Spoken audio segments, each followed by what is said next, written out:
Nuestro segundo invitado es el doctor Javier Suela. Él es director técnico de prenatal en Nin Genetics. Sabe bien de lo que está hablando el señor del Cerro.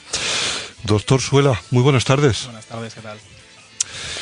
Bueno, si yo le digo que la genética es la pieza medular y esencial de cualquier otro tipo de especialidad médica, ¿qué me diría usted?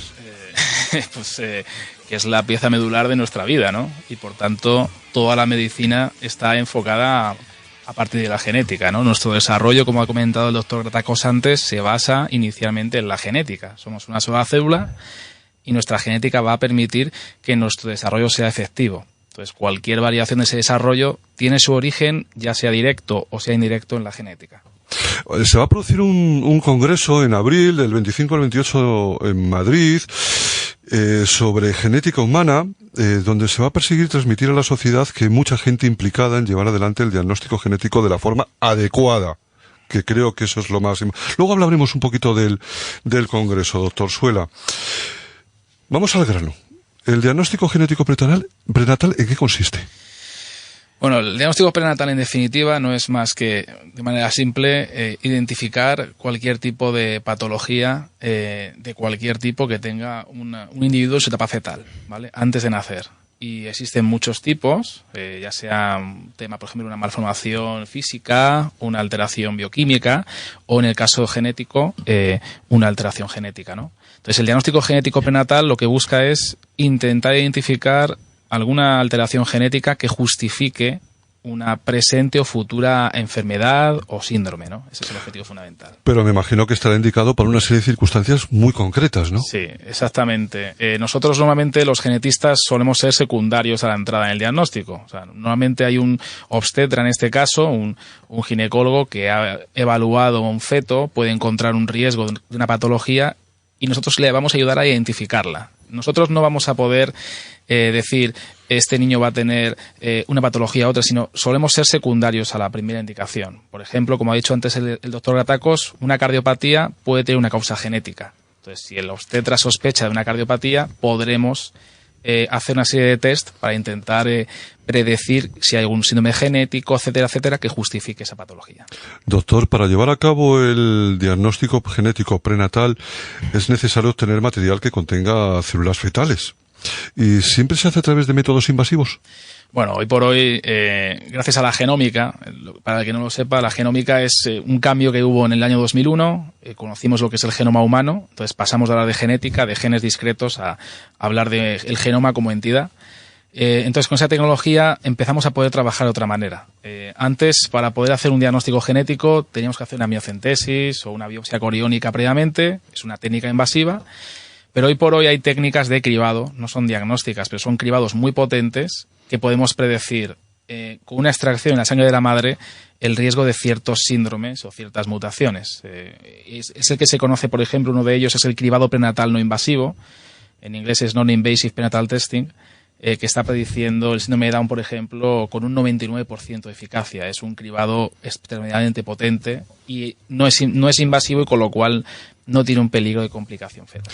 Si le parece, vamos a hacer un repaso sobre los métodos invasivos para que los conozcan nuestros oyentes. Concretamente, ¿en qué consiste la amniocentesis? La amniocentesis es una punción que se hace normalmente en semanas 15, a partir de 15, sobre todo hasta 18, de manera rutinaria. Se puede hacer un poco antes o un poco después, depende de la emergencia, y consiste en extraer líquido amniótico. ¿Qué es el líquido amniótico? Como ha dicho antes el doctor Gratacos, los fetos nadan, ¿no?, en una especie de piscina, ¿no?, que está dentro del saco amniótico, y ese líquido, bueno, entre otras cosas, es un material que protege al feto de impactos, etcétera, y le permite estar bañado en un líquido que le protege a fin de cuentas. Pero sus células, su piel, descama células, con lo cual el líquido amniótico tiene células flotando en ese líquido, son células del propio feto. La amniocentesis lo que hace es, con una jeringa, extraemos ese líquido amniótico que contiene células fetales y ya los utilizamos para cultivar o para analizar lo que tengamos que analizar a nivel genético.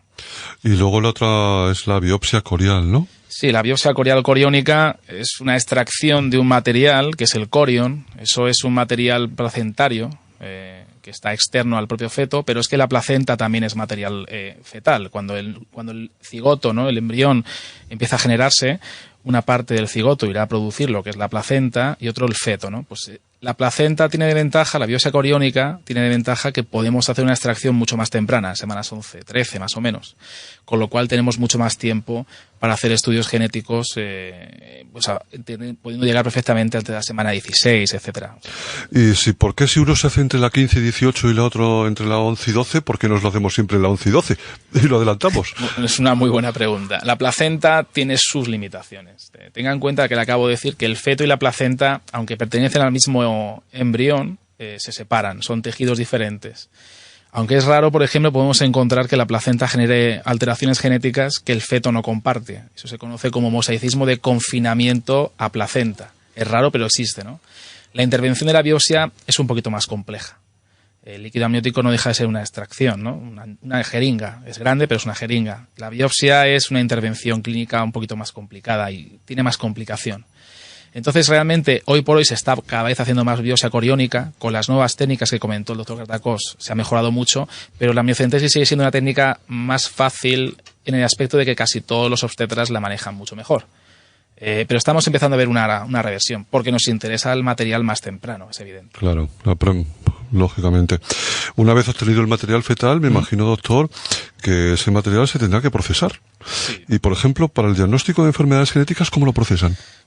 Bueno, todo el material, el objetivo a nivel genético es extraer ADN, que es nuestra fuente de vida, ¿no? Entonces, lo primero que hacemos es intentar procesarlo. Depende del tipo de técnica que hagamos a futuro, lo procesaremos de una o de otra manera, me explico. Si lo que queremos es hacer un estudio mutacional o una técnica molecular, por ejemplo, una prueba como la QFPCR, que es una prueba rápida, habrá que hacer una extracción de ADN a partir de ese tejido, como cualquier ser vivo, ¿no? Una extracción de sangre, pues igual, pero con el líquido amniótico, ¿no? Pero si queremos hacer un cariotipo, por ejemplo, que es una técnica estándar en diagnóstico prenatal, tenemos que cultivar ese tejido, ese material, o el tejido de la biopsia o las células de la amniocentesis. Y eso requiere mucho tiempo, porque tengan en cuenta, lo ha dicho antes el doctor Gratacós, ¿no? La cantidad que tiene el feto de células sigue siendo muy pequeñita comparada con la nuestra. Sacamos una pequeña biopsia, ¿no? Con lo cual requerimos que el cultivo sea largo para que haya suficiente material para analizar. Y eso puede tardar una media de 2 a 3 semanas. Con lo cual, depende del tipo de técnica, necesitaremos hacer un cultivo, podemos analizar directamente, y todo eso lo va a marcar el uso final.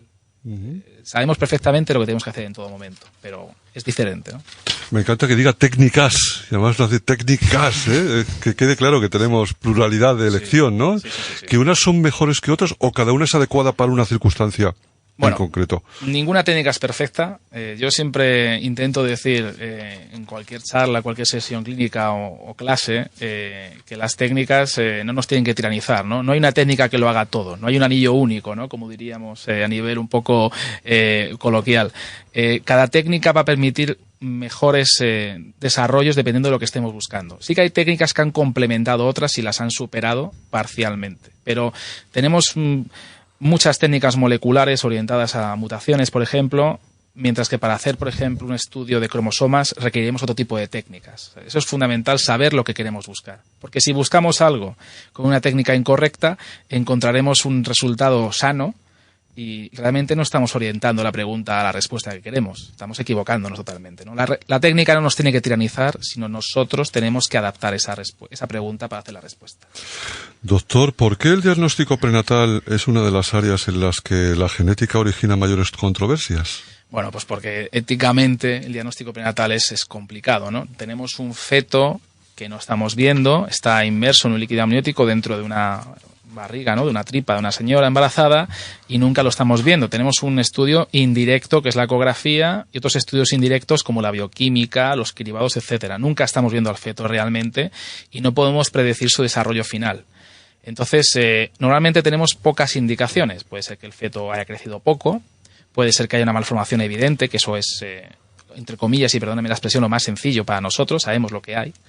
Pero lo más normal es que no podamos predecir pues, si ese niño va a hablar bien, si ese niño va a tener una discapacidad leve o no, con lo cual no podemos ir a predicciones futuras.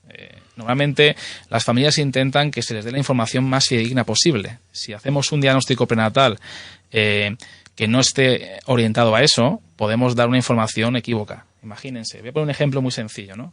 Existe una susceptibilidad a ciertos trastornos de neurodesarrollo como el autismo, ¿no? Nadie puede predecir en muchas formas de autismo cuál va a ser el el devenir de ese niño, porque es una susceptibilidad. Genéticamente hablando tenemos una alteración, pero puede que esa alteración no sea lo suficientemente potente para por sí sola generar alteración fenotípica, ¿no? O sea, tenemos que depender del ambiente. Yo no puedo predecir el ambiente. Entonces, éticamente hablando, en diagnóstico prenatal estamos luchando porque realmente no se puede informar de algo que no podemos asegurar. Claro. Genera mucha incertidumbre, ¿no? Por eso éticamente tenemos mucha implicación, porque ya sabemos todos que si existe una noticia de un resultado importante, la familia, bueno, pues pensará mucho ese embarazo, etcétera, etcétera, ¿no? A todos los niveles. Doctor Suela, la revolución que vive actualmente la genómica, de la que he hablado antes, me encanta la palabra revolución en estas cosas, está derivando en importantes consecuencias positivas en el diagnóstico prenatal. ¿Cuáles serían, por ejemplo?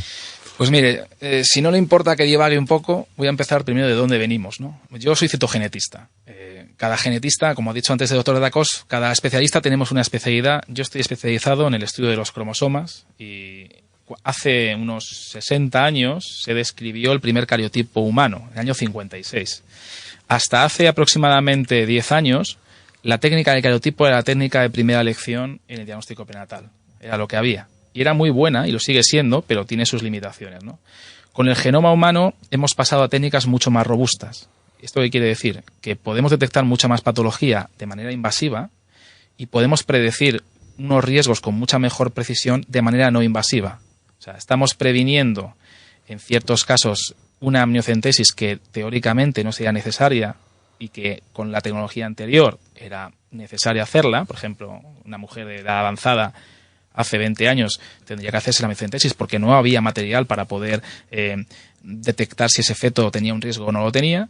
Ahora lo podemos hacer con técnicas genómicas y no solo eso, sino que si tenemos una patología fetal, podemos utilizar técnicas que van a definir mucho mejor si existe un síndrome asociado, cosa que el cariotipo no era capaz de llegar a profundizar, ¿no? Entonces, hemos ganado en información, en precisión y sobre todo en poder saber si una paciente tiene que ir a técnica invasiva o no.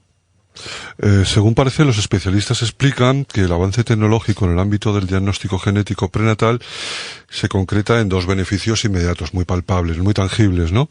La tendencia a sustituir las técnicas invasivas por las no invasivas, que lo hemos hablado al principio, y hay una segunda que sería la ampliación de diagnósticos prenatales en anomalías genéticas. Esta es interesantísima, ¿no? Claro, usted tenga en cuenta que al final hace unos años, la mayor prioridad del género humano en prenatal es el síndrome de Down, porque es el síndrome más común y sobre todo es un síndrome que incrementa su frecuencia con la edad gestacional de la madre, ¿no? Estamos en una sociedad que las madres cada vez son más mayores y antes lo raro era encontrar una gestante de 30 años, hace 30, 40 años, y ahora lo raro es encontrar una gestante por debajo de 30 años, ¿no? Y el síndrome de Down se incrementa muchísimo con la edad materna, ¿no? Entonces, las técnicas no invasivas nos permiten muy bien saber si una gestante añosa realmente tiene un riesgo incrementado de Down o no, porque las técnicas anteriores están muy basadas en la edad. Eso por una parte, evidentemente. Pero es que la segunda parte es más importante, es que el síndrome de Down no está solo. Hay muchísimos síndromes genéticos en el género humano. De hecho, se describen más de 7.000. A nivel citogenético podemos estar hablando de más de 300 diferentes, ¿no? Entonces, el cariotipo puede detectar unos 30, 40, no muchos más. Nos quedamos unos 100, 120 seguramente que podríamos ver con otras técnicas, ¿no? Una raíz CGH, que es una evolución del cariotipo, puede detectar prenatalmente más de 120 síndromes. Evidentemente, cuanta más información fidedigna, mejor para el diagnóstico prenatal. Evidente, me parece lógico. Al mismo tiempo, imagino, doctor Suela, que estos progresos tecnológicos en el ámbito del diagnóstico revelan nuevos retos y desafíos, ¿no? Que ahora mismo no conocerán o ya los detectan. Bueno, cuando esto es como, vamos a ver, si tenemos, por ejemplo, imagínense, una foto, cuanta más resolución tengamos, vamos a detectar más cosas. Y algunas las sabremos identificar muy bien y otras no sabremos qué hacen. En la genómica ha aparecido una incertidumbre adicional que se conocen como variantes de significado incierto. Es decir, no existe nada descrito en ciertas variantes que podamos justificar si se van a asociar a patología o van a ser meramente benignas. Si yo tengo un individuo nacido, esas variantes las podemos asumir, ¿no? Son variantes que el niño puede tener, hacemos un estudio familiar, podemos predecir esa penetrancia, etcétera. Pero en un prenatal no se puede hacer. Ese niño aún no ha nacido, no sabemos qué va a pasar con él. Entonces, tenemos una tecnología muy potente, pero tenemos que ser muy inteligentes también. Podemos profundizar mucho, pero hoy por hoy solo en lo que conocemos. Entrar a lo loco en el genoma prenatal sin conocimiento, pues nos puede producir decir a una familia, hemos encontrado esto, no sabemos lo que hace, y generar incertidumbre que es innecesaria y realmente es perjudicial al final. Entonces, creo que a lo mejor escuchándole puedo entender que usted lo que está planteando es que todo esto se utilice de manera racional, basándose en la evidencia científica y en el consenso de los profesionales, ¿no? Eso es, sí. Estamos elaborando a nivel internacional, a nivel nacional y sobre todo internacional, muchas guías de trabajo de utilización de estas técnicas genómicas. No se deben utilizar a lo loco, libremente. Tenemos que seguir unas pautas, ¿no? Pues, por ejemplo, le comento, ¿no? Si no se debería profundizar en regiones desconocidas, porque nadie nos puede asegurar que no hagan nada. No es que digamos, tranquilo, esto no hace nada. Usted no lo sabe. No lo sabe nadie. Con lo cual, tendremos que ir a detectar lo que suma, no lo que resta, ¿no? Y hay varias guías de trabajo que ya están yendo en esa línea. Cada vez más. Lo lógico es utilizar la información para lo que es útil y no complicar la vida a nuestros pacientes. ¿Le parece que entremos a hablar un poquito sobre las raíces GH prenatales? Sin problema. Uno de los recursos tecnológicos específicos que se van a abordar en el Congreso y debatirán en este Congreso que hemos hablado de Madrid será el de los denominados arrays CGH prenatales. ¿Por qué concretamente sobre este CGH? El array CGH es una técnica que es como un cariotipo multiplicado por 100, para que se hagan ustedes una idea de resolución, y queremos separarlo muy bien del array CGH postnatal, porque el array CGH prenatal solo debe ir orientado a una detección sindrómica real. El postnatal es un array más general, se puede asociar a autismo, por ejemplo, a discapacidad intelectual leve, moderada, etcétera. El de prenatal tiene que ir orientado a síndromes concretos. Y queremos separarlo muy bien, porque el uso de un array CGH postnatal en prenatal puede encontrar esas variantes de incertidumbre que no se deben detectar en un diagnóstico prenatal. Cualquier gestante, yo creo que me escuche, lo tiene que entender muy bien, ¿no? ¿Qué quiere escuchar? ¿Conocemos todo esto que estamos analizando y usted tranquila que si se encuentra algo vamos a poder asesorarle perfectamente, o vamos a informar lo que podamos y, bueno, si no hay explicación, ya veremos qué hacemos? El array CGH es la técnica de citogenómica, usted es experto en esto, más potente en la actualidad. Concretamente, esta tecnología, ¿qué es lo que permite descubrir o identificar? Pues permite detectar duplicaciones y direcciones de material. ¿Qué quiere decir esto? Síndrome de Down es una trisomía. Quiere decir que tiene 3 cromosomas 21 en vez de 2. El array CGH permite detectar eso y también permite detectar cuando tenemos más cantidad de material de una cierta región genómica o menos, pero estamos profundizando a mucho más profundo de lo anterior cariotipo. Para que se haga usted una idea. El síndrome de Down, la trisomía 21, el cromosoma 21, son 48 millones de bases, que son 48 millones de letras de nuestro genoma, ¿vale? El array CGH permite detectar alteraciones de menos de 50.000 bases. Fíjense la diferencia, ¿no? De 48 millones a 50.000. Entonces podemos detectar que un gen a lo mejor tiene 3 copias o dos copias o una copia, y a qué se puede asociar clínicamente ese evento, con lo cual ha sido una revolución médica. ¿Qué es ser director técnico de prenatal?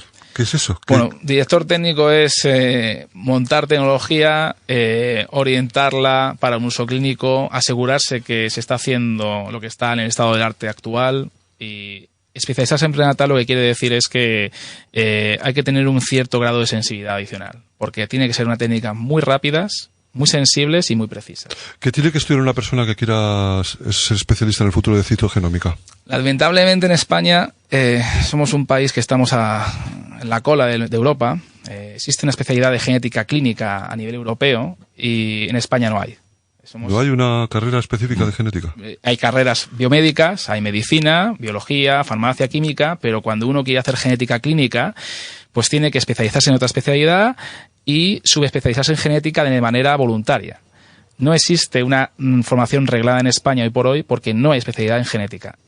Vamos a la vanguardia en ese nivel junto con Chipre y Bélgica, creo que es. Bueno, pues no vamos mal. Estamos como en Eurovisión. Sí. Entonces, es cierto que es un problema, ¿no? Porque cuando uno es genetista, tiene que demostrar que lo es. No existe un título que me diga, soy genetista. Yo soy genetista porque soy doctorado en genética, tengo una formación clínica bastante larga, tengo unos formadores que me han formado, estoy acreditado por una sociedad que se llama Genética Humana, pero no existe un título oficial que diga soy especialista en genética clínica. Estoy colegiado, etcétera, etcétera, pero no existe esa formación. Y el problema no es ya mi formación, sino es la transmisión de ese conocimiento. Deberíamos tener una especialidad que nos permita hacerlo a todos los niveles, ¿no? Claro, en ello estamos. Sí. En ello estamos, a ver si lo consigo. Doctor Suela, este array famoso del que estamos hablando, el CGH, está sustituyendo progresivamente al cariotipo, ¿no? En diversos casos clínicos. Sí, bueno, prácticamente en todo. En el año 2010, ya a nivel postnatal, se recomendaba su uso antes que el cariotipo. Y en prenatal, en el año 2011, una sociedad americana, que es la Sociedad Americana, estadounidense de Ginecología y Obstetricia, marcó que con fetos con malformación ecográfica, la primera línea diagnóstica es el array CGH. Estamos en 2017, prácticamente a nivel mundial, es la línea de primera elección. Sí. Con este array, al conocer los genes implicados en las alteraciones detectadas, que nos explicaba antes, ¿sería posible asociar directamente una predicción del fenotipo en el diagnóstico prenatal? Sí, se puede hacer una asunción. Vamos a ver, si detectamos una alteración genética que se asocia a un síndrome genético, no podremos saber el 100% del fenotipo del futuro niño, pero sí podemos dar unas pautas generales de cuál va a ser ese pronóstico, ¿no? Porque son síndromes genéticos claros. Tenemos mucha experiencia mundial. Imagínense, ¿no? Por ejemplo, el síndrome de Down tiene unas facetas físicas muy conocidas. Puede ser que haya un niño que no tenga ciertos caracteres, pero tendrá un conjunto que será similar en general al resto. Entonces sí podremos saber si un niño tiene una patología genética, cuál va a ser su predicción, siempre y cuando sea un síndrome genético conocido. Antes hablábamos de la palabra revolución. Cuando se habla de revolución es que estamos inmersos en cambios. ¿Qué cambios son los que está usted detectando más apasionantes? Bueno, yo estoy emocionado con la técnica del cribado genético prenatal no invasivo. Esto es lo que he dicho antes, ¿no? Coger sangre de la madre y en ese plasma hay restos de ADN de la placenta, del feto. Y podemos predecir ciertas patologías fetales sin hacer técnica invasiva. ¿Por qué me parece apasionante? Pues porque hasta la fecha las técnicas de cribado exigían siempre hacer técnica invasiva. Y poco a poco estamos viendo que orientamos el diagnóstico prenatal a dos líneas a nivel genético, ¿no? Una población general que podemos cribarla cada vez mejor y que no vamos a tener que hacer teóricamente técnica invasiva, y una población más sesgada, una población con un feto con algún tipo de problema que podemos atacarle con técnicas genómicas mucho más potentes, ¿no? De hecho, se está reduciendo el número de amniocentesis. En los años 2000, 1990, hablábamos de un número de amniocentesis mucho más elevado que ahora. Ahora podemos estar en 2/3 o incluso 1/3 de que hace 20 años. Y eso redunda en beneficio, porque las técnicas invasivas al final tienen un riesgo siempre. Si son necesarias hay que hacerlas, evidentemente, ¿no? Pero no deja de ser una intervención quirúrgica. La verdad es que, señor del Cerro, qué trabajo más bonito tenemos usted y yo de comunicar estas cosas, ¿eh? Maravilloso. Qué Realmente suerte, yo, desde que tuve la suerte de incorporarme a NIM Genetics, no ha habido un solo día que no haya aprendido algo. Por eso es que yo alucino. Amazing. Sí, es fantástico, realmente es fantástico. Pues, doctor Suela, muchísimas gracias por estar en su programa. Un verdadero placer. Señor del Cerro, pues qué le voy a decir, compañero. Fantástico que esté de nuevo aquí siempre con nosotros. Muchas gracias, igualmente. Pues